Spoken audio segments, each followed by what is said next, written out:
Assalamualaikum warahmatullahi wabarakatuh. Perkenalkan, nama saya Andika Rahman Nasution, NPM C1BN018024, asal Universitas Bengkulu, Fakultas Ekonomi dan Bisnis, jurusan Manajemen Angkatan 2018, mata kuliah Manajemen Lembaga Keuangan dan Perbankan. Baiklah, pada kesempatan kali ini saya ingin menyampaikan materi mengenai anjak piutang. Anjak piutang adalah kegiatan pembiayaan dalam bentuk pembiayaan piutang dagang jangka pendek suatu perusahaan. Berikut pengurusan atas piutang tersebut. Seseorang meminjamkan uang kepada orang lain, kemudian dia membutuhkan uang itu, lalu piutang tersebut dijadikan jaminan kepada factoring untuk mendapatkan dana, sehingga orang yang berhutang mencicilnya kepada factoring. Perusahaan anjak piutang atau factoring company adalah badan usaha yang melakukan usaha pembiayaan dalam bentuk pemberian atau pengalihan serta pengurusan piutang atau tagihan jangka pendek untuk perusahaan dan transaksi perdagangan, baik dalam negeri atau luar negeri. Berikutnya dasar anjak piutang. Yang pertama, perjanjian antara para pihak sebagai suatu dasar hukum. Yang kedua, perundang-undangan sebagai suatu dasar hukum.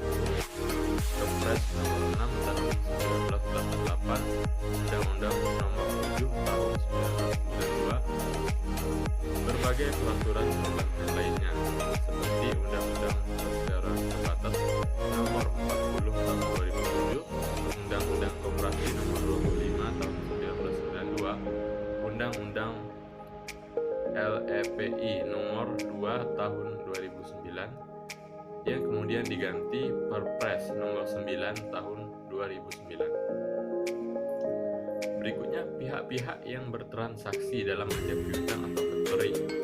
Yang pertama, klien sebagai penjual piutang. Klien sebagai penjual piutang adalah perusahaan yang menjual piutangnya, piutang dagang jangka pendek kepada perusahaan pembiayaan. Yang kedua, pihak yang bertransaksi dalam anjak piutang ini adalah customer sebagai yang berhutang, dan yang terakhir perusahaan factoring sebagai pembeli hutang. Berikutnya, kegiatan anjak piutang. Kegiatan anjak piutang dilakukan dalam bentuk pembelian piutang jangka pendek suatu perusahaan. Berikut penjelasan atas piutang tersebut. Piutang jangka pendek adalah piutang dagang yang jatuh tempo selama-lamanya, yaitu 1 tahun. Yang berikutnya, manfaat anjak piutang. Yang pertama, menurunkan biaya produksi, memberikan fasilitas pembayaran di muka, meningkatkan daya saing perusahaan klien, meningkatkan kemampuan perusahaan klien memperoleh laba, menghindari kerugian karena kredit macet. Yang terakhir, mempercepat proses ekonomi. Berikutnya ada jenis fasilitas anjak piutang. Yang pertama ada pemberitahuan, yang kedua ada penanggungan resiko, yang ketiga ada pelayanan pelanggan, dan yang keempat ada wilayah. Berdasarkan pemberitahuan ada dua, yaitu disclosure factoring dan undisclosure factoring. Yang pertama, disclosure factoring penyerahan hutang kepada perusahaan anjak piutang dengan sepengetahuan debitur. Yang kedua, undisclosure factoring penyerahan piutang kepada perusahaan anjak piutang tanpa sepengetahuan debitur atau notifikasi kepada customer. Berikutnya, berdasarkan penanggungan risiko. Yang pertama ada with recourse, yaitu bila debitur tidak mampu melunasi kewajibannya, risiko kredit menjadi tanggung jawab pihak kreditur dan pihak anjak piutang atau piutang mengembalikan tanggung jawab penagihannya. Yang kedua, without recourse, bila semua risiko yang tidak terbayar dalam suatu penagihan piutang menjadi tanggung jawab pihak anjak piutang sepenuhnya dan bukan tanggung jawab lagi bagi kreditur.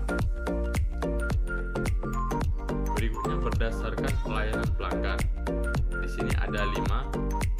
Yang pertama ada full service factoring, memberikan semua jenis fasilitas pembiayaan dan non-pembiayaan. Yang kedua, resource factoring, memberikan semua fasilitas kecuali proteksi resiko tidak diterima tagihan. Yang ketiga, bulk factoring, jasa yang diberikan hanya pembiayaan dan pemberitahuan jatuh tempo. Yang keempat, maturity factoring, fasilitas yang diberikan perlindungan kredit dan pembayaran. Yang terakhir, advance payment, pembayaran dilaksanakan saat jatuh tempo sebesar 80% dikali nilai faktur. Berikutnya ada tujuan notifikasi. Yang pertama, menjamin pembayaran langsung kepada perusahaan anjak hutang. Yang kedua, mencegah debitur merugikan perusahaan anjak piutang. Yang ketiga, mencegah adanya perubahan dalam kontrak. Yang terakhir, memungkinkan perusahaan anjak piutang untuk menuntut apabila terjadi perselisihan yang tidak terhindarkan. Berikutnya ada mekanisme yang berikutnya ini mekanisme anjak hutang. Di sini ada perusahaan anjak piutang, debitur, dan kreditor. Perusahaan anjak piutang melakukan penagihan kepada debitur sebagai pihak yang punya hutang sesuai dengan kesepakatan yang telah dibuat dengan kreditor. Debitur membayar kewajiban hutangnya kepada perusahaan anjak piutang sesuai dengan tanggal jatuh tempo yang telah disepakati. Berikutnya ada informasi yang diperlukan perusahaan anjak piutang. Informasi yang diperlukan perusahaan anjak piutang antara lain, yang pertama ada riwayat piutang masing klien, penilaian kredit oleh klien, manajemen kredit klien, sektor industri, persyaratan kredit, sifat customer, pola pembelian customer, pengembalian utang, yang terakhir prospek usaha klien.